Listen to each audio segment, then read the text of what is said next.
Israel completes its invasion stage of the war against Gaza as they turn their attention to invading Rafah in the deep southern Gaza Strip. Also, the U.S. sends a warning to Iran.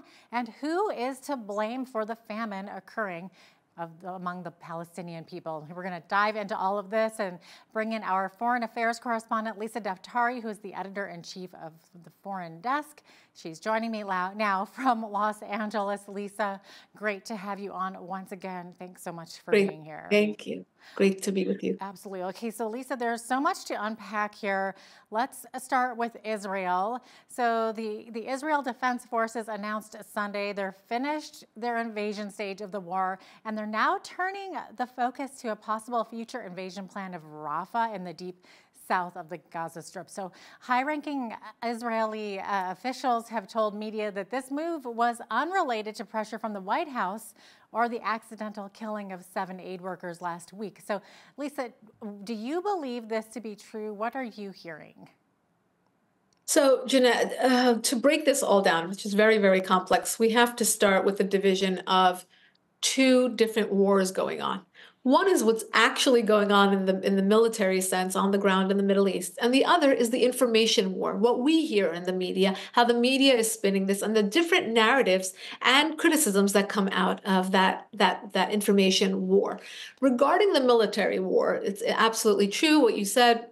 The IDF has determined that they have eradicated the threat that is coming from Gaza and will now put their attention on Rafah. If they need to go into Rafah, they will go into Rafah, regardless of what Kamala Harris says, regardless of what's coming out of the White House, regardless of world condemnation that's coming from the mainstream media and different activist groups that perhaps don't know or don't want to know what's going on the ground, or are just denying the fact that there are terrorists embedded in Rafah. If you recall, just a few weeks ago, 2 of the hostages, civilians, were found in Rafah. So we have plenty of reason to believe that the IDF needs to go into Rafah.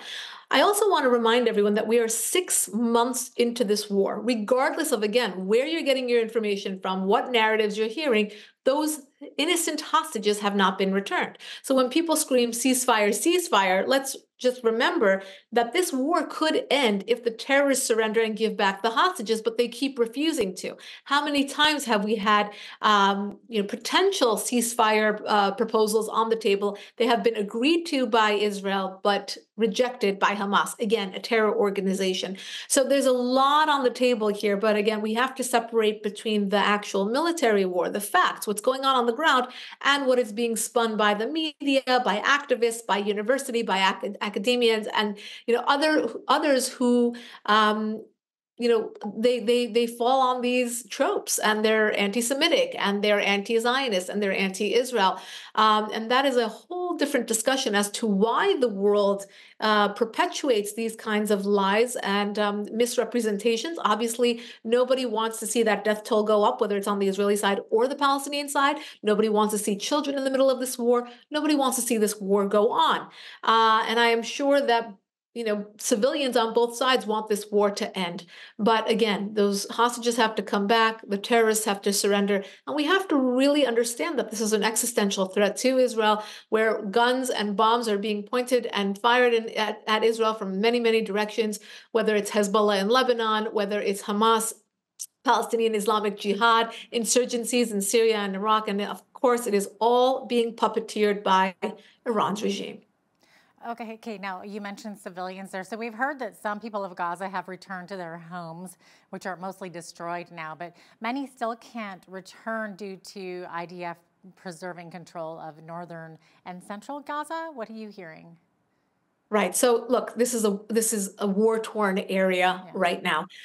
They have done their best job, and I have interviewed dozens, whether they're from the IDF or actual American military experts, who have told me that Israel has done a very precise job as best as possible. Obviously, there are casualties, there are mistakes that are made, but with regards to looking at this from a military standpoint, they have done their best to remove civilians from harm's way. And again, many homes destroyed, many lives are torn apart. And this is really the reality of this war. But again, before October 7th, we were covering a lot of protests on the ground in Gaza, and those were Gazans who were protesting Hamas, life under Hamas.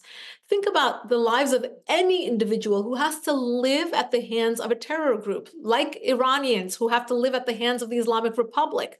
Just like, right now we're watching as Gazans have no other choice. These are Palestinians who are at the mercy of their own government. So when you find them in harm's way, again, the question is, who is to blame for this? Why doesn't their government surrender? Why don't they give back the hostages? Why do they ask these civilians to hide hostages in their homes, as has been found in many cases?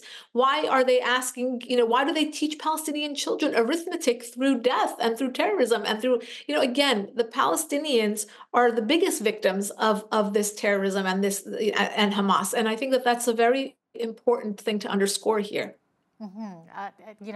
Famine has been a huge issue in Gaza, and all fingers, of course, around the world are pointing at Israel as being the cause of this. But Lisa, there is data being reported showing that Israel is not causing the Gazan famine. So can you maybe explain a little bit more about this?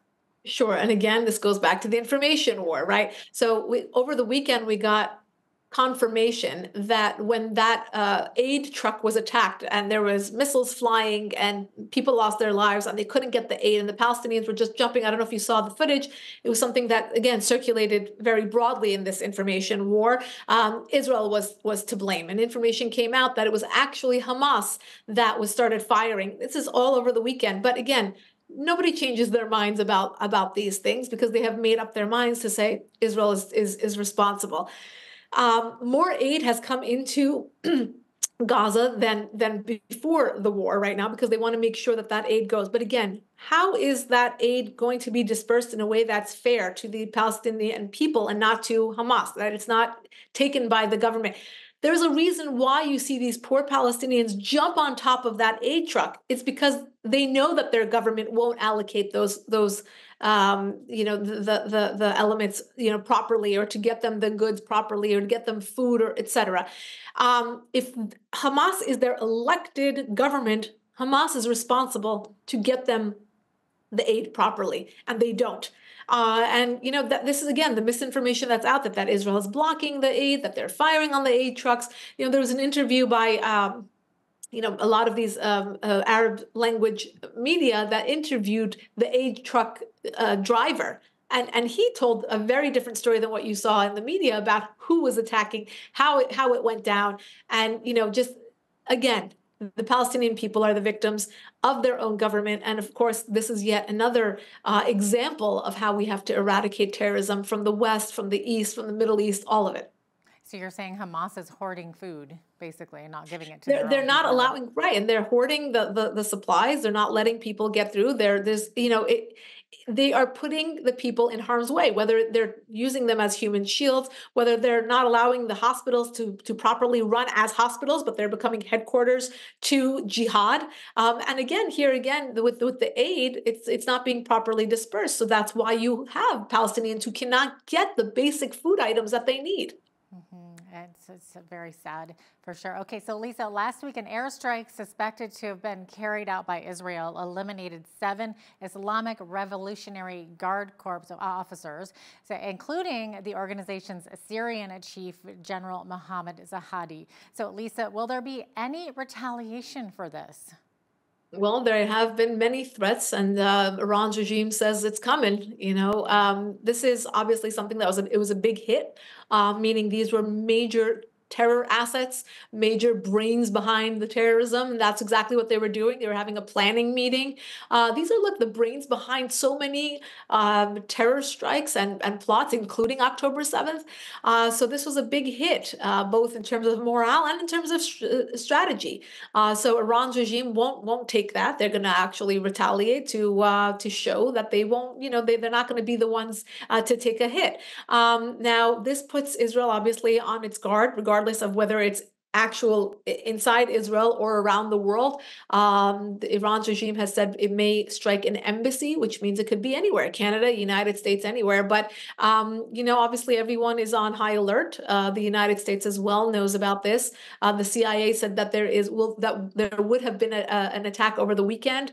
But, obviously all eyes are on this and going to, watch to see what happens. But Iran's regime has doubled down to say that retaliation is coming.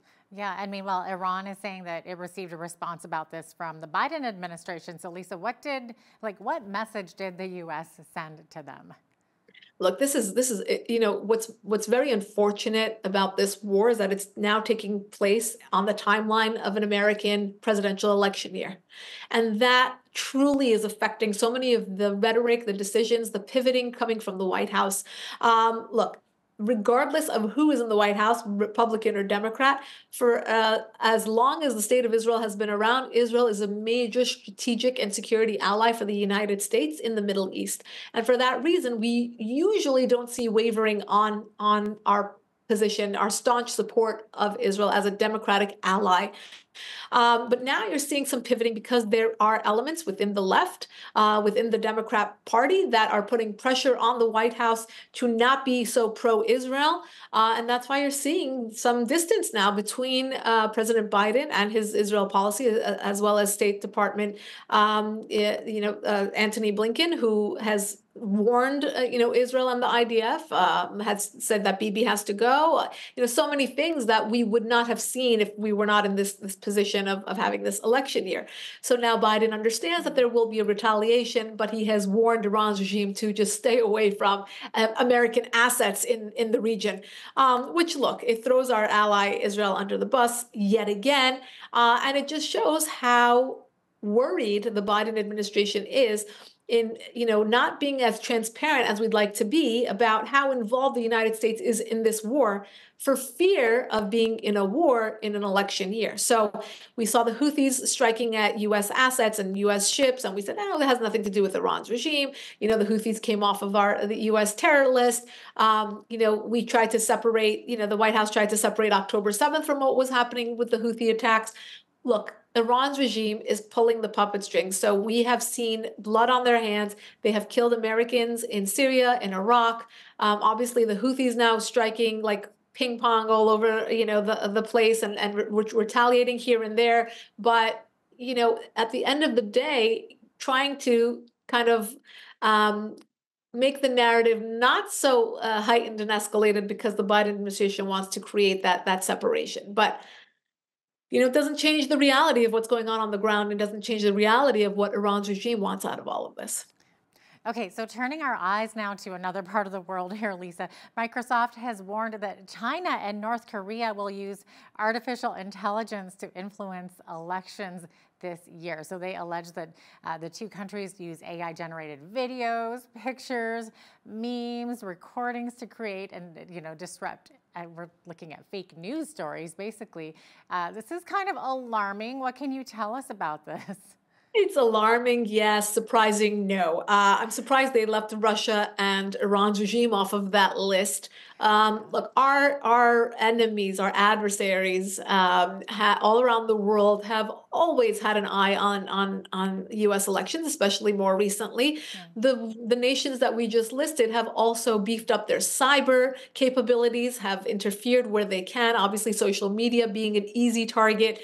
And now AI gives them yet another tool. So each presidential election, so 4 years have gone by, more sophistication in terms of the tools that they can use, but the agenda has always been there to interfere and use propaganda and misinformation to kind of interfere and to push the election in one way or another. Now, here in the United States, 4 years ago, they said they did try to interfere, but they didn't really affect the outcome of the election. So we shall see in this case.